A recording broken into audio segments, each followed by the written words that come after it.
నమస్కారం D news కు స్వాగతం. నేను మాధవి. ముందుగా హెడ్లైన్స్.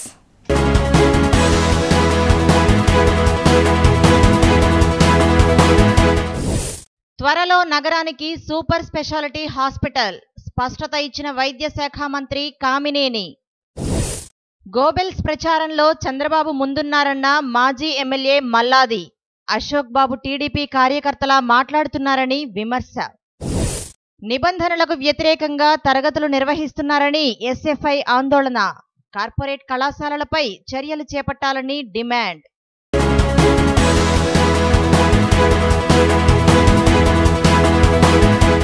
సూపర్ స్పెషాలిటీ హాస్పిటల్ త్వరలో నగరంలో ఏర్పాటు కానుంది. నూతన రాష్ట్రంలో కొత్త ప్రభుత్వం ఏర్పడిన క్రమంలో రాష్ట్ర వైద్య ఆరోగ్య శాఖ మంత్రి కామినేని శ్రీనివాస్ ఈ విషయంలో స్పష్టమైన ప్రకటన చేశారు.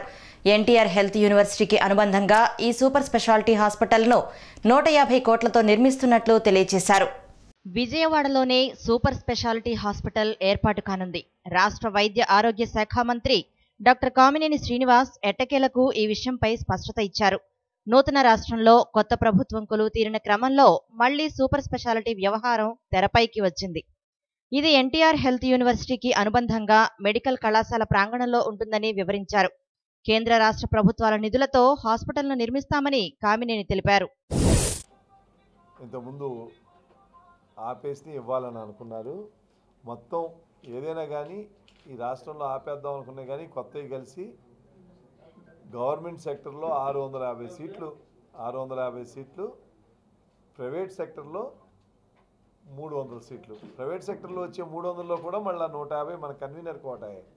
అంటే దాదాపు 800 సీట్లు మనం కన్వీనర్ కోటాకు వచ్చినాయి. ఒక 150 సీట్లు మేనేజ్మెంట్ కోటా. చాలా ఇది దేశంలో ఏ రాష్ట్రానికి జరగనన్ని వచ్చినాయి మనకి. దాదాపు కొత్తగా 6-7 కాలేజీలు స్టార్ట్ చేసినట్టున్నాయి. ఇవి పద్మావతి కాలేజీ 150 సీట్లు ఓన్లీ మహిళలకి, అది 3rd in the country only మహిళలకి మెడికల్ కాలేజీలు ఉంటాం. నెల్లూరు కాలేజీ రేపు 19వ తారీఖు ఓపెన్ చేస్తున్నారు. దాంట్లో ఒక 150 సీట్లు కొత్తగా ఇచ్చినాయి. అలాగే ఒంగోలులో 3 ఏళ్ళ నుంచి చేసి 7 ఆపేద్దాం అనుకుంది, అదొక 100, 400. అవి కాకుండా తిరుపతి, గుంటూరు, సిద్ధార్థ, కాకినాడ, రంగరాయ, అలాగే కేజీహెచ్లో తలా ఒక 50, 250, మొత్తం 650 సీట్లు అయ్యి. ఇది కాకుండా కర్నూలులో ప్రైవేట్ కాలేజీకి 150, ఒక 100 నారాయణ కాలేజీ, ఒక 50 రాజమండ్రి, మొత్తం ఇవి వచ్చినాయి. చాలా సంతోషం. దీంట్లో ఎంసీఐ మంచి ఉద్దేశంతో చేసింది.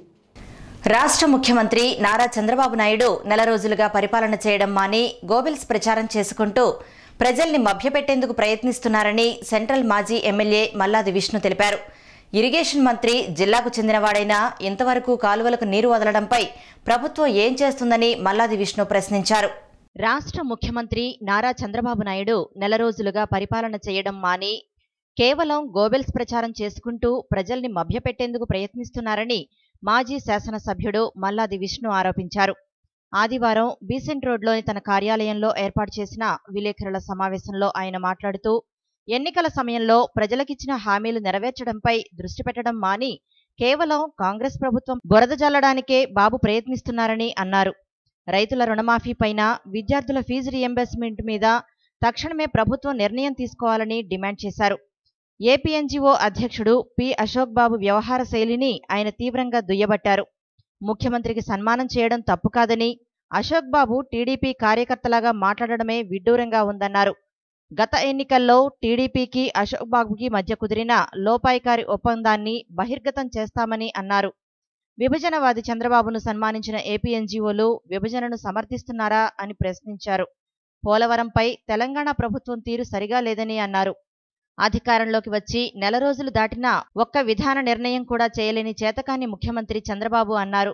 ఇరిగేషన్ మంత్రి జిల్లాకు చెందినవాడైనా ఇంతవరకు కాల్వలకు నీరు వదలడంపై ప్రభుత్వం ఏం చేస్తుందో చెప్పలేని దౌర్భాగ్యపు స్థితిలో ఉందన్నారు. ప్రతి మీటింగ్లోనూ కూడా కొన్ని మాటలు ఆయన మాట్లాడుతూ మనందరం కూడా చూస్తా ఉన్నాం. ఆయన నాకు ఆఫీస్ లేదని ఒక మాట, పునాదుల నుంచి నిర్మాణం చేయాలని చెప్పిన ఒక మాట, నేనే మొదటి కూలీని అని చెప్పిన ఒక మాట, హైదరాబాద్ నేనే కట్టాను అని చెప్పిన ఒక మాట, కాంగ్రెస్ ఈ రాష్ట్రానికి అన్యాయం చేసిందని చెప్పిన ఒక మాట. ఇట్లాగా ప్రతి మీటింగ్లోనూ ముఖ్యమంత్రి అయిన తర్వాత ఆయన పదే పదే ఈ 7-8 పదాలు మాట్లాడుతున్నాడు. ముఖ్యంగా ఈ రాష్ట్ర విభజనకు 2 సార్లు ఉత్తరం ఇచ్చినటువంటి చంద్రబాబు నాయుడు గారు ఆయనకి ఈ సమస్యలు వస్తాయని చెప్పని 9 సంవత్సరాల అధికారంలో 9 సంవత్సరాలు మంత్రిగా 9 సంవత్సరాలు ప్రతిపక్ష నాయకుడిగా ఉన్నటువంటి చంద్రబాబు నాయుడు గారికి ఇలాంటి సమస్యలు వస్తాయని చెప్పని తెలియదా అని చెప్పని నేను అడుగుతా ఉన్నాను. అన్ని సమస్యలు నేనైతేనే పరిష్కరించగలుగుతాను, ఇలాంటి విపత్కర సమయంలో నేనుంటేనే ముఖ్యమంత్రిగా ఈ సమస్యల పరిష్కారానికి దోహదపడతాం అని చెప్పని ఆయన పదే మాట్లాడుతూ ఆయన ప్రజల్ని ఒక అభద్రతా భావంలోకి నెట్టేటటువంటి ప్రయత్నాన్ని చేస్తూ ఉన్నారు. ఉదాహరణకి 2004లో మేము అధికారం తీసుకున్నటువంటి ఆర్థిక పరిస్థితి, 94లో మేము ఆయనకి ఈ రాష్ట్రాన్ని అప్పచెప్పేటప్పుడు ఉన్న పరిస్థితి ఏంటంటే చెప్పడం జరిగింది. ఇంద్రకీలాద్రిపై 3 రోజుల పాటు నిర్వహించిన శాకాంబరి ఉత్సవాలు ఘనంగా నిర్వహించినట్లు దుర్గగుడి అధికారులు తెలిపారు.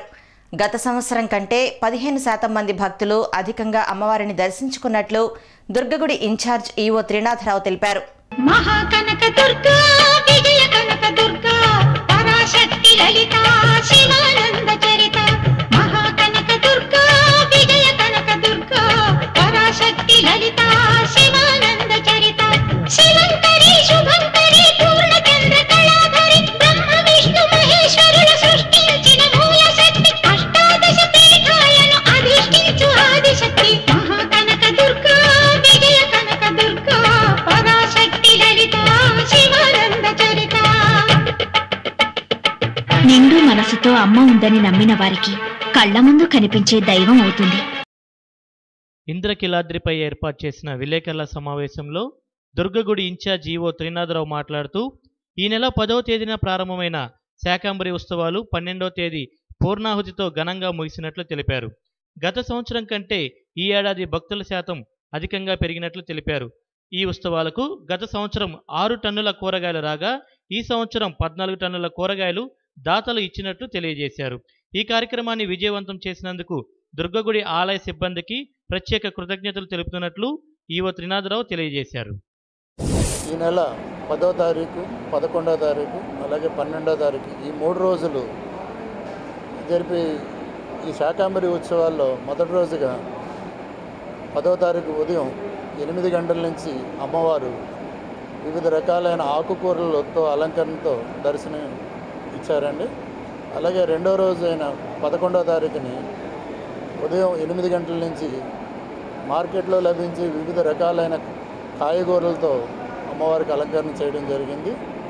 మూడో రోజు ఏదైతే ఉందో 12వ తారీఖు ఆ రోజు మార్కెట్లో లభించే ఫ్రూట్స్ అలాగే డ్రై ఫ్రూట్స్తో అలంకరణతో అమ్మవారు భక్తులకి దర్శనం ఇవ్వడం జరిగింది.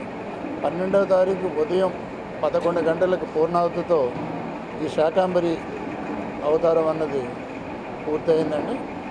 ఈ మొదటి రోజు నుంచి అంటే 10వ తారీఖు ఉదయం అలాగే 11వ తారీఖు ఈ 12వ తారీఖు ఈ 3 రోజులు ఏదైతే అమ్మవారికి అలంకరణకి ఉపయోగించిన ఈ ఆకుకూరలు ఈ కాయగూరలు ఉన్నాయో ఏ రోజుకి ఆ రోజు కదంబం ప్రసాదం అమ్మవారికి ఇష్టమైన ప్రసాదం కదంబం అండి. ఈ అలంకరణ చేసిన ఈ ఆకుకూరలు ఈ కాయగూరలతో కదంబం తయారు చేసి ఉదయం 8 గంటల నుంచి రాత్రి 10 గంటల వరకు ఈ భక్తులందరికీ వితరణ చేయడం జరిగిందండి. మహాకనక దుర్గా విజయ కనక దుర్గా పరాశక్తి లలిత శివానంద చరిత మహాకనక దుర్గా విజయ కనక దుర్గా పరాశక్తి లలిత శివానంద చరిత శివంకరి శుభంకరి పూర్ణ చంద్ర కళాధరి బ్రహ్మ విష్ణు మహేశ్వరుల సృష్టించిన మూల శక్తి అష్టాదశ పీఠ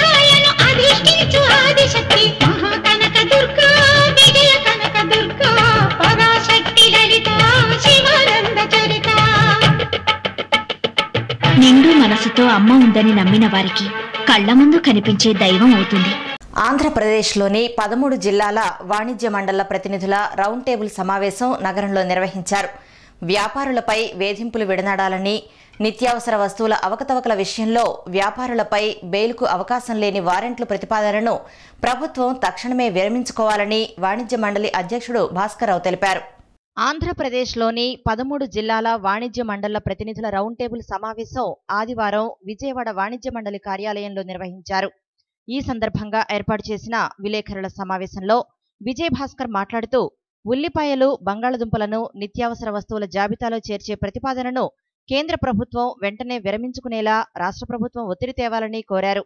గోధుమలు, గోధుమ ఉత్పత్తులపై వ్యాట్ను తొలగించాలని, తెలంగాణ నుంచి దిగుమతి చేసుకునే సరుకులపై సిఎస్టీ విధింపు 5 ఏళ్లతో పాటు పన్ను విరామం అనుమతించాలని కోరారు. రాష్ట్ర విభజన నేపథ్యంలో 13 జిల్లాల్లో విడివిడిగా సమావేశాలు నిర్వహించుకొని కొత్తగా తలెత్తే సమస్యలపై కార్యాచరణ ప్రణాళిక రూపొందించుకొని కమిటీ ద్వారా ముఖ్యమంత్రికి నివేదించనున్నట్లు విజయభాస్కర్ తెలియజేశారు. ఉద్యోగస్తుడికి ఒక చిన్న చూపు, వ్యాపారస్తుడంటే కొనుగోలుదారుడికి ఒక చిన్న చూపు, వ్యాపారస్తుడిని ఒక క్రిమినల్గా అతన్ని అందరూ ప్రతివారు కూడా ఎత్తి చూపించేటువంటి పరిస్థితులు కనిపిస్తున్నాయి. కానీ వ్యాపారస్తుడంటే అటు ఉత్పత్తిదారుడికి వినియోగదారుడికి మధ్య ఉండేటువంటి వ్యక్తి మాత్రమే, ఒక బ్రిడ్జి. ఉత్పత్తిలో తయారైనటువంటి వస్తువుని తను కొనుగోలు చేసి తను కొంత పర్సంటేజ్ తనకు ఉన్నటువంటి ఖర్చులన్నీ కూడా ట్రాన్స్పోర్టేషను, ఎక్స్పెండిచరు, ట్యాక్సులు ఇవన్నీ కలిపిన తర్వాత చాలా అతి స్వల్పమైనటువంటి లాభాలతో అతను వినియోగదారుడికి అందించేటువంటి వ్యక్తి. అటువంటి చిన్న చిన్న వ్యాపారస్తులందరినీ కూడా ఇప్పుడు మనం క్రిమినల్గా చేయడం, చట్టాలు మార్చడం, పార్లమెంట్లో కూడా ఈ వ్యాపారస్తులని కట్టుదిట్టం చేయాలనేటువంటి ప్రతిపాదన రావడం కూడా మాకెంతో భయంకరమైనటువంటి పరిస్థితికి వెళ్తుంది. కొత్త ప్రభుత్వాలు వస్తాయి, కొత్త రాజ్యాంగాలు మారుతాయి, కొత్త విధానాలు వస్తాయి, వ్యాపారస్తుడికి ఎంతో బాగుంటుంది అనేటువంటి కలలు కంటున్నటువంటి ఈ భారతదేశంలో ఇటువంటి మార్పులు రావడం అనేది ప్రతి వాళ్ళు కూడా ఆశాస్పదం ఏర్పడుతుంది. ప్రతిరోజు వాడుకునేటువంటి నిత్య వస్తువు ఉల్లిపాయలు, బంగాళదుంపలు ఇవన్నీ కూడా ఎసెన్షియల్ కమోడిటీలోకి తీసుకెళ్లేటువంటి పరిస్థితి వచ్చింది. మీ అందరికీ తెలుసు, వ్యవసాయేతరమైనటువంటి వస్తువులు ఏవి కూడా ఎసెన్షియల్ కమోడిటీలోకి తీసుకెళ్ళడం అనేది ఉండదు. సో వ్యవసాయేతరం అంటే కూరగాయలు, పళ్ళు, ఆకుకూరలు, పాలు, ఇటువంటివన్నీ కూడా. కానీ ప్రత్యేకంగా ఉల్లిపాయలు, బంగాళదుంపలు రేట్లు పెరిగితే ప్రభుత్వాలకు ఇబ్బంది అవుతుందని, ప్రభుత్వాలు పడిపోతున్నాయని, కాబట్టి వాటిని ఎసెన్షియల్ కమోడిటీకి తీసుకెళ్లాలనేటువంటి ఆలోచన. ఇప్పుడు కాసేపు ప్రకటనలు.